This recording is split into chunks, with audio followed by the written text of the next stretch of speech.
Hello, my name's Niranjan, the host of Master of Your Crafts podcast.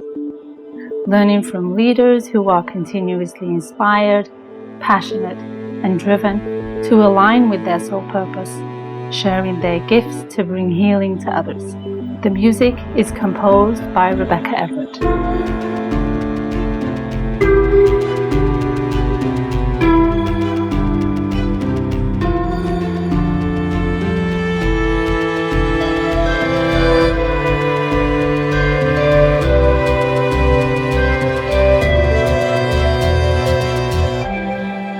Today is episode number 117, and I was talking to Jodi Echakowitz, a founder and CEO of Boulevard Public Relations. Since starting the business in 2001, Boulevard has implemented result-driven PR programs for innovative technology startups, scaleups, and VC firms throughout North America. Under Jodi's leadership, Boulevard is recognized as one of the top technology PR firms in Canada, is valued as a strategic partner by clients, and has gone constantly through referrals. Jodi volunteers with causes close to her heart, such as LGBTQ, ally, and mental health and autism advocate. In January 2022, Jodi embarked on a health and fitness journey that inspires others. And I trust that you will learn more about Jodi's experience in the interview to follow. Hello and welcome to Jodi. How are you, Jodi? I'm great, thank you. How are you doing? I'm excited. I'm good. I'm excited for us to get into this conversation about your background and what brought you into the space of not only public relations, but also from a place of your internal health and well-being. It's been quite the journey in both fronts. So yeah, I'm excited to share with you. Yeah. So while that's been a big part of your life, especially potentially externally and what goes on in the outside world, my curiosity is more about what goes on in the internal world of Jodi. And how you get to position and how you get to share some of your skills that you've developed and attributes that you've really harnessed and mastered a craft. So I'm curious to delve into that space. So my first question is, what do you believe about yourself? And do you feel it defines who you are now?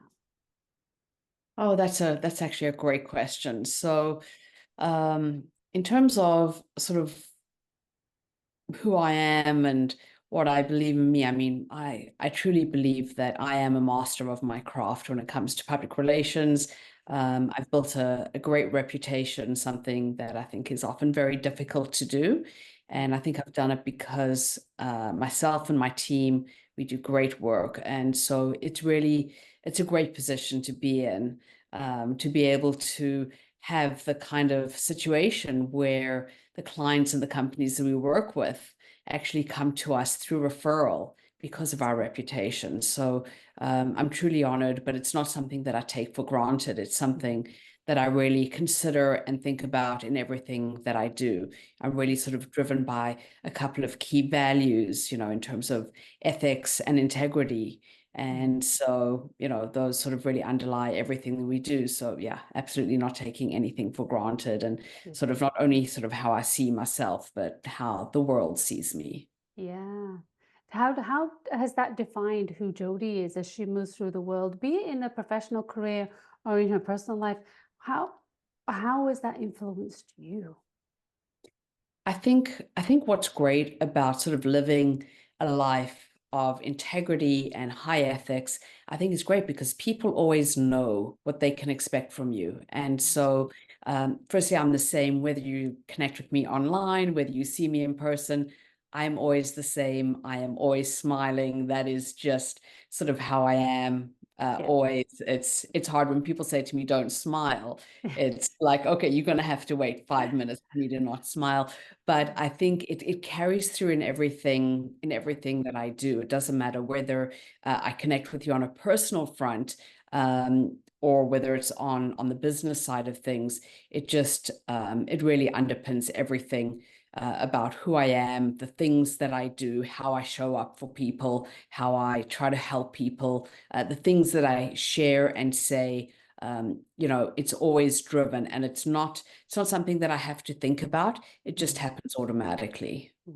If that makes sense. Absolutely, absolutely. Because when we are truly authentic with ourselves and organically operating from that place of our own heart and our intuition or soul or whatever language you want to use that resonates for you is what becomes the default. And that's truly how we operate because we do so many things without thinking, right?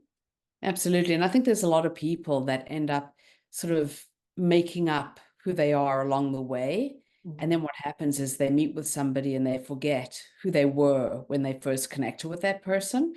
And they have to sort of really try and recollect, how did I present myself? Whereas, Right. it's just I'm always the same person. And, the things that I promise you that I will follow through on today are the same things that I will promise you that I've followed through on, in 10 years' time. Same kind of. Absolutely. Was there times where you saw that shift, where Jodi was something else at work here and something else at home here? So it's very interesting. I've always been, well, I haven't always been, but I've kind of progressed in terms of my career. I've been very successful, started my business in 2001.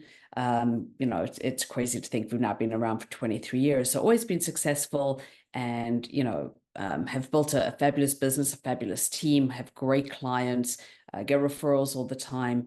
But then you get the personal side of me, and this is where things shift a little because I've actually, sometimes I feel like even though I live with this sort of underpinning of, integrity and high ethics, I've almost lived like this double life because personally, for me, I haven't always loved who I am. And self-esteem has been pretty low. And sometimes you kind of see the incongruence between, here you have a successful entrepreneur, PR agency owner who has had low self-esteem personally. How do the two match up? And so I've now actually finally, since I started my health journey, which I began January 2022, I actually have gone through sort of this entire process where I've been focusing on mindset. I've been focusing on, really being consistent with strength training, with nutrition. And through this whole process and through this journey, I've actually learned to love who I am. So even though there was this sort of huge ocean and separation between who you saw me on the business side and how I felt personally, the two have actually now finally come together. And it's a truly beautiful thing. What a gift you've given yourself. Absolutely. Absolutely. What a I'm beautiful truly, gift. I'm truly grateful. It's been a lot of work, but I'm worth it. Absolutely. Absolutely. Yeah. Yeah. In many ways, worth it for ourselves in how we move through the world and our own fulfillment. But when that integration also happens, then you're worth it for your clients. Absolutely. That's the one thing for sure is through this whole journey, I started prioritizing myself because I think as business owners, as parents, we tend to put everybody else first. Even as a wife, mother, everybody else comes far before us. And what this journey taught me is that it's kind of the analogy with the airplane, put your own oxygen mask on first before helping anybody else. It's the same kind of thing. I have learned to actually put myself first. And in doing so, it actually has allowed me to show up better, not only for myself, but for everybody else around me, whether that be my family, my friends, my colleagues, the clients that we work with. It's truly been exceptional. What a gift. What a gift. Yeah. But out of that process, what do you feel has been a calling, be it pre-integration of all of Jodi to post? What do you feel is perhaps one of your callings in this life and that you're living out at this moment? Well, the one thing that's kind of interesting, I've always, one of the things that I sort of figured out, and again, I didn't really know this until I started this journey, is one of the books that we actually read through this journey and sort of working through with my coach is The Big Leap by Gay Mm, Hendricks. mm, And one of the things that he talks about in the Big Leap, firstly, is obviously the upper limits. And those are the things that I've kind of figured out that were holding me back. But the other piece is, what's my zone of genius? And the zone of genius, yes, I'm great at public relations, whatever. But what I've actually realized is that I'm a great connector, and I help to connect people with one another. And that's truly something that I love to do. It brings me a huge amount of joy. I do it naturally. It comes very easily. But the one thing that I've really found over these last 2.5 years is that by sharing my journey authentically and just sort of everything that I've gone through, everything that I've learned, um, unknowingly or intentionally, but also unknowingly, is I have helped so many other women realize what's actually possible. And I actually just even shared on Instagram today a message that I received from a woman, and I get these messages, multiple messages every single day, from women just saying, thank you so much for sharing your story, for inspiring me to start my own. And I take time to speak with people and understand, where they're stuck, and help them. Again, I'm not a coach. I don't aspire to be a coach. People say, oh, will you coach me? It's like, no, I don't do that. But I'm happy to sort of inspire and share my story and how I did things. Again, I know that not everything that I've done is necessarily going to work for somebody else. sure. But there's a few things that I did, like prioritizing myself, putting myself before everybody else. Um, that has just been such a huge game changer. Or things like taking things day by day. So many of us, we want to get healthy, and we're like, okay, I have a wedding coming up. I want to drop X amount of pounds by that wedding. And it's like, why? Who are you doing this for? And so for me, my whole why was really to get healthy for me. I want to become the very best version of me so that I can continue to show up better for everybody else, Yeah. who relies on me, and everybody else I connect with. Yeah. So your calling is to enhance you. Well, I think there's two things. I think one thing that I've learned to love is really, and again, it comes down to a book called Chop Wood, Carry Water, Mm, which is another amazing mindset book, and really learning to love the process of becoming great. mm, And so that's, another part. Like, I love going to the gym. I love working out, strength training, seeing what's possible, seeing the changes in me. So I think that's sort of the one piece of that, absolutely, right. is learning to love that process. But then I think the other piece is really being there to inspire other women. I had no idea how Mm, much joy it gives me to do that. mm, And it's something that I absolutely love, and that's why I share. So I think there's these two sort of pieces of it, right. where personally I'm just taking so much out of this whole process and Yeah. just becoming a better human for it. Yeah. Yeah. What do you feel are some of the attributes that connect you to your purpose? That's an interesting question. I would say, in terms of things that connect me to my purpose and the things that I want to do, definitely are sort of those two key values I already spoke about in terms of the integrity, the ethics. Um, but I think the other things are the gifts for wanting to help people. Like, I love to see people succeed, and whether that's in the business world, where I'm helping clients, and I truly get so excited when I see opportunities, when I see clients receiving great new business opportunities from the work that we've done. And it all of that comes back to it. So yes, we get paid for our services, but I think just intrinsically, I absolutely love seeing other people succeed. It's just a beautiful thing to watch.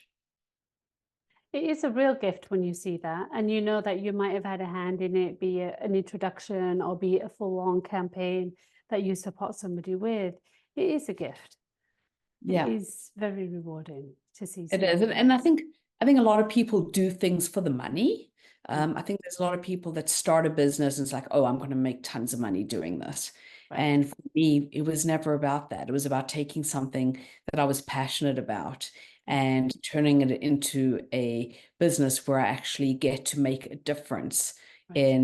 in in the companies that we work with and the clients that we work with. And now personally, I get to make a difference in the lives of so many women who follow me and are inspired by me. And there's something very, very beautiful about that. Yeah.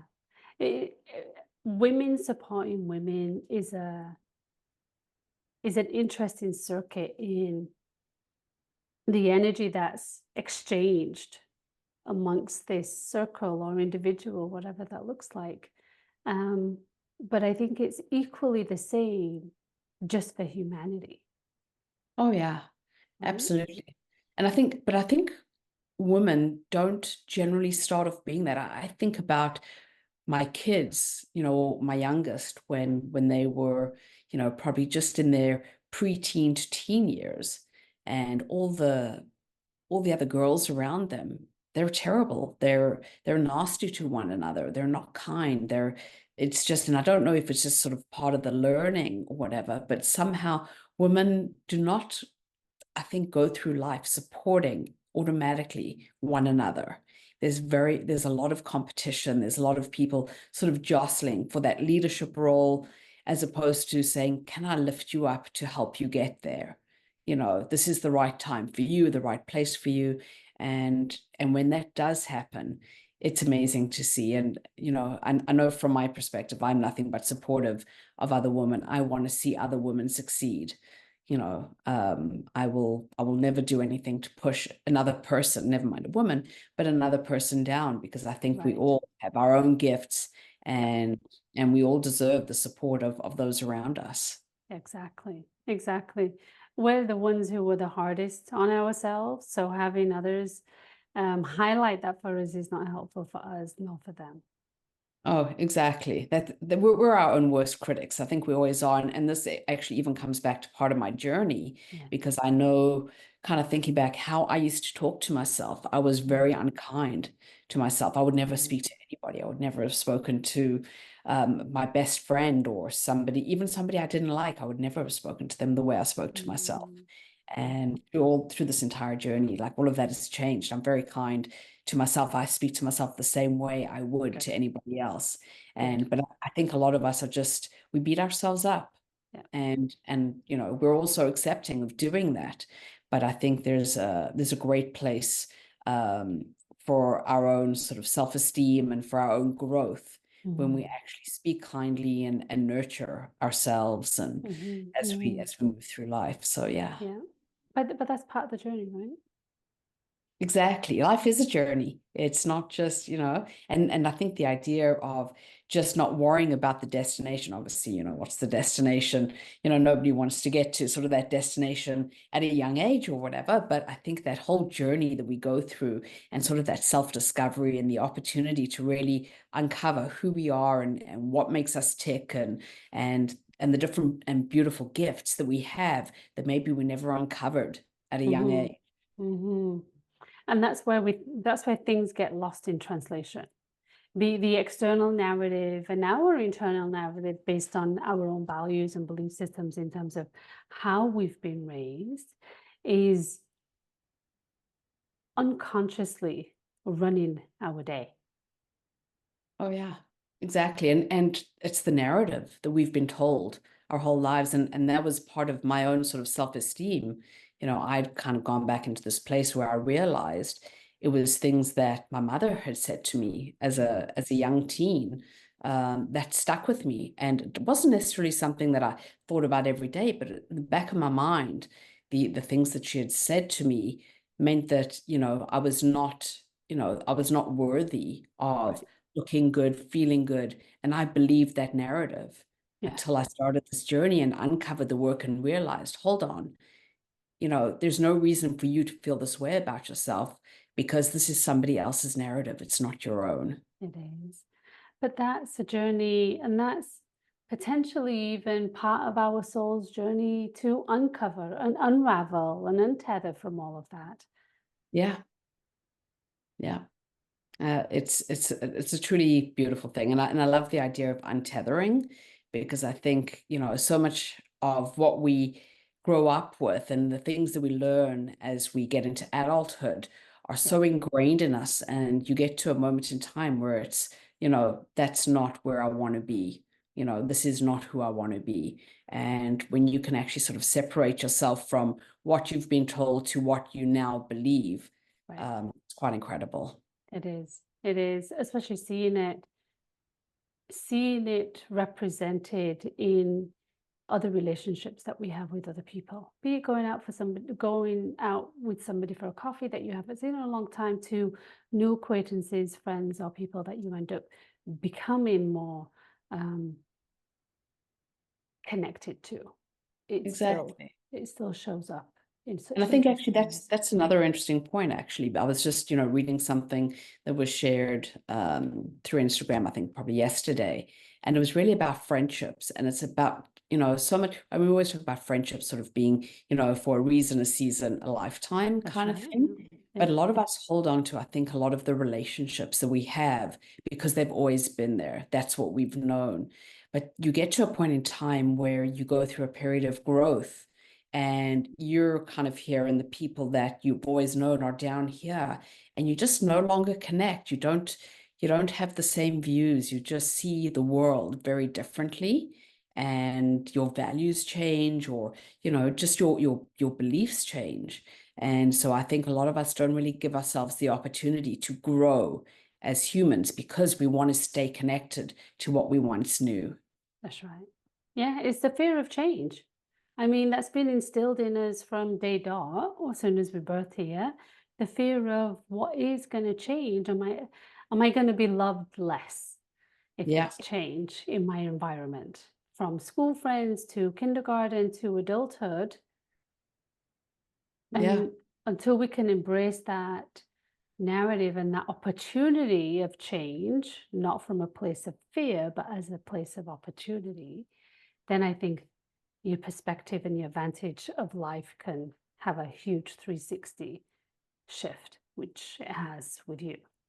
absolutely. And I think the idea of change, sometimes we think like I know for myself when I started my health journey, for example, I wasn't thinking of change. That was not, I went into this to get healthy. You know, Mhm, I was mhm. just really struggling and I wanted to get healthy.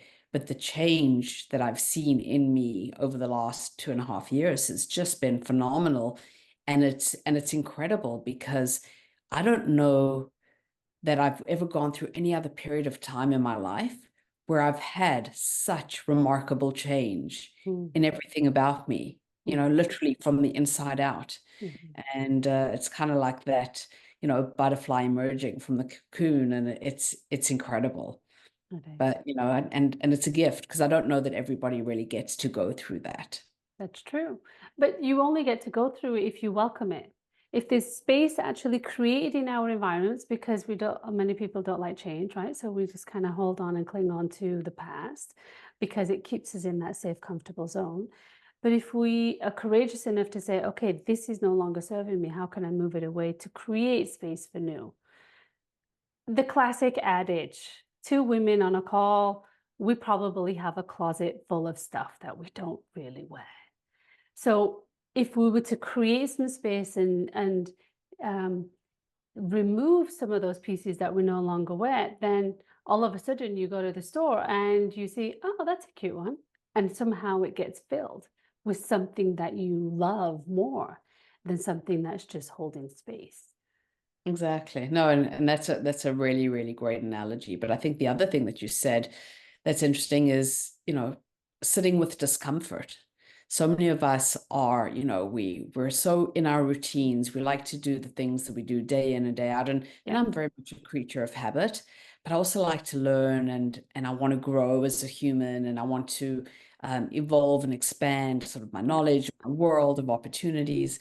And so I have learned like so much within the last 2.5 years and actually even planned forward as far as 2026 Mhm.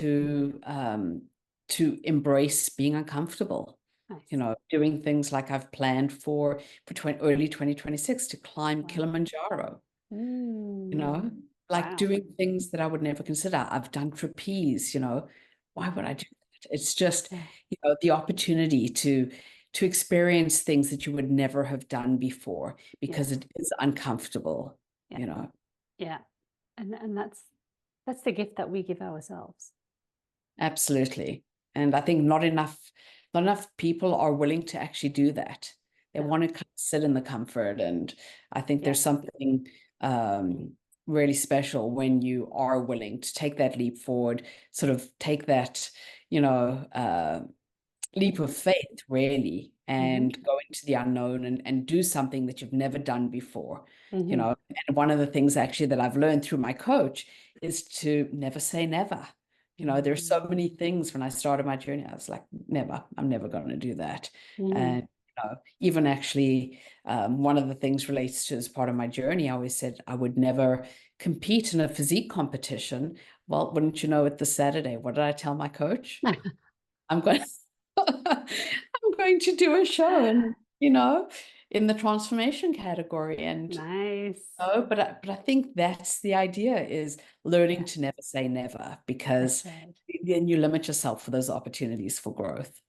But the interesting thing I always find, debate with myself, and even some of my clients and people that I know, is when there's such a hard no of I'm not going to do this, is often the place that we really need to explore Yeah, yeah, because it becomes that full circle moment, right? exactly. And what was interesting actually when I shared that I'm going to be doing this, like I was just floored as to how many people said, I knew that you needed to do this, that you were going to do this. And I'm like, you guys knew this and I didn't, you know? So Yeah, it's just sometimes it's exactly that, you know, it when you is. say never, it's sometimes doing the things that you need to do to just grow, expand That's the right. horizon That's of the right. things that you're willing to try. Yeah. Have you recognized this? Because I know I have we're both immigrants in this country of Canada. Change that happens as immigrants, but also change that happens when we see it and we are pushing, if you will, loosely, our clients. I have a roster of clients in the work that I do, you do in your mastery of your craft. When you push them or you invite them to be out of their comfort zone so contrastingly, do you see that shift in them and that um, pushback, even though you can see that it's going to be good for them, it's going to be um, a good position to move forward with? So that pull push on the dynamic of, yes, I'm doing it to serve you because you're my client, but I also see the other version of you, the inner part of us, because we all wear this business facade, I guess, to a certain degree. The inner part of you rooting for them and pushing and going, see, I knew you needed to do that move. Well, I think where I find, especially from a public relations perspective, Mm-hmm. is, I mean, we work really as an extension of our client's business, Right. and we're there as a strategic and executional partner. And there's a lot of times where a company, and we haven't experienced this too much, but there's a lot of times where a company will hire a PR agency, and then the PR agency provides them with guidance on the best practice approach for doing something. And they're like, no, I'm not going to do that. I am going to do it this way. Mm. And quite honestly, if you're paying for our expertise, why not take our guidance? So I think there's a lot of times where the people that you work with, those who have probably surface level knowledge of Mm-hmm. public relations, probably just enough to be dangerous, Yes. form these decisions in their head around what should be done, and they're not willing to go with what we know works. Yeah. And so, I mean, I think those are the rare occasions. Um, but typically, I think we've been pretty good at evaluating clients at the outset and talking to them and saying, we're here as a strategic partner. If we're going to make a recommendation, I don't necessarily want the pushback, if it's something that is not, for a really valid reason. Mm-hmm. There may be some times where something just doesn't make sense. Right. From their business perspective, maybe it's something that we don't know. So we always push clients to really take our guidance and do the things that we know are going to work. And often, and typically when they do that, they see the kind of results that we're looking to achieve for them, whether that's, driving, lots of new business opportunities, driving coverage, building awareness. Sometimes companies think, really, I can do that? Or, like there's so many different times where they just don't realize that it's an option. And when you provide guidance and then they try it, they're like, okay, that worked really well. I think we should do that again. And that's really rewarding when you see that. Exactly. Because then you also see their business shift, but you see them, their own confidence in themselves shift as well. Exactly. And actually we tend to build long-term relationships with our clients. And so one of the great things in doing that is that we work with a lot of people that might start in their role in communications. It's sort of a lower position, and we watch them elevate through the levels over the years, and we watch them advance and progress. And I absolutely love it, because I think there is nothing more special than almost being, yes, we're a service provider and we're a partner on the strategic and executional side, but we also become like these mentors to our clients. And when you see the growth happening through this, unplanned mentorship, it's quite incredible. And we see a lot of that, and I absolutely love it. Yeah. It's very rewarding for me, for sure. Yeah. And I'm sure there's elements of it that goes back and forth, right? So just as much as you're learning from them and you are mentoring them, perhaps there are components of, be it the industry, the business, or the alliances or the network that they have, where you're learning and you're sitting in the student seat. Exactly. Well, I'm such a geek at heart. Like, I absolutely love technology. Our clients are all technology companies, Yeah. and they have sort of an underpinning of technology in some way. And for me, I just love to learn. That is something that I've just, or I always used to have this thing. I need to learn one thing every single day, and I still try and strive for that. Yeah. But the one thing that I found when I was working in-house doing public relations for one company, the learning opportunities weren't as great, because you're dealing with, maybe a couple or a handful of products, or, Right. solutions that a company has, and you're doing a lot of the same things over and over again, Yeah. which is fine, maybe there's new iterations of it. But working in an agency where I get to connect with so many different companies, I'm like a kid in a candy store, like learning about the things that they're doing. And I get so excited just listening to how they're solving some of these big challenges that so many of their clients are facing. And it's incredible. I love that. Yeah. So yeah, there's learning on both ends.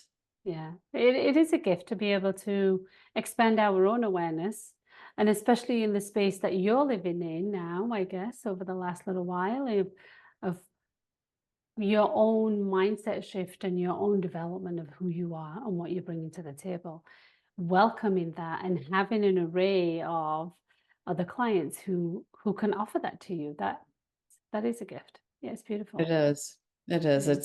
It's amazing. And the clients who we work with, they're just doing such fabulous things. And you just don't actually even realize, how great technology is until you connect with them and get to learn about the brilliant technology solutions that they're bringing to market and the problems that they're solving. And, it's Hmm. it's it's really incredible. I'm Yeah. very grateful for the Yeah. opportunity to do that and to learn from them. Absolutely.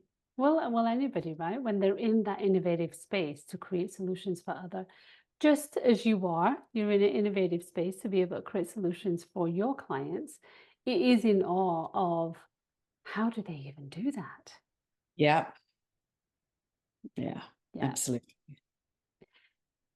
What do you feel is your overall and maybe overarching intention with your craft? We talked about a little bit empowering other women or other people, being a motivator and being there as a lean in for support. And think I'd probably say that to your personal life and your professional life, because you offer that, I think, for all of it. Is there anything else that you have found maybe that was maybe out of the ordinary in the skill set that you bring to the table, but unintentionally it created a solution or an opportunity or an element of reward for somebody else. And you sitting back going, huh. Well, I think one thing that's interesting is I love to write and I love to edit. Hmm. Uh, and one of the things that I have to learn, and I think there's an opportunity for me to continue learning, is to actually provide guidance and help others grow in that area. Because so many of my team will say, like, you're such a great editor or writer. How do you do that? And Mm. it's not, not everybody has that ability to do that. So it's like, I think the one opportunity for me and just sort of looking is, how do I take that and Yeah. actually help others Yeah. improve their own skill and craft when it comes to, copywriting and just creating content that really resonates and that Yeah. reads well. And, so I think that's a great opportunity. Yeah. Beautiful. Because we don't realize it. We have so much influence on people unknowingly. And then we have all these little gifts and hidden talents that we have within ourselves that ultimately, I believe, are aspects of our calling that we do so naturally. It just feels normal to us, but other people, it's a starking contrast and a huge gift that can be shared with others.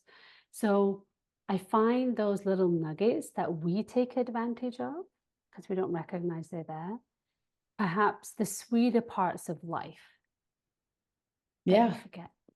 Exactly. And I think the other thing that I think I really gifted in, and it's, I think it relates to undiagnosed ADHD, quite honestly. But, I know my coach calls me a time ninja, and I'm very efficient in how I use my time Yeah, and how I have the ability to multitask. I know that there's so much research out there about that's how right. bad it is to multitask and, you're so unfocused.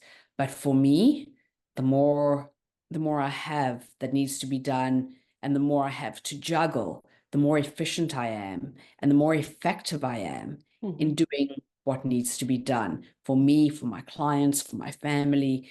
And I don't even understand that. It's this very weird phenomenon. People are like, how do I learn how to, be as efficient as you are? And Yeah. I'm like, it's my brain. That's not something that I think you can learn. I think it's just the way that I happen to be wired. Hmm. Have you always noticed it like that? Or has Yeah. it maybe evolved as you've evolved your practice, your business, and No, efficiencies of running it?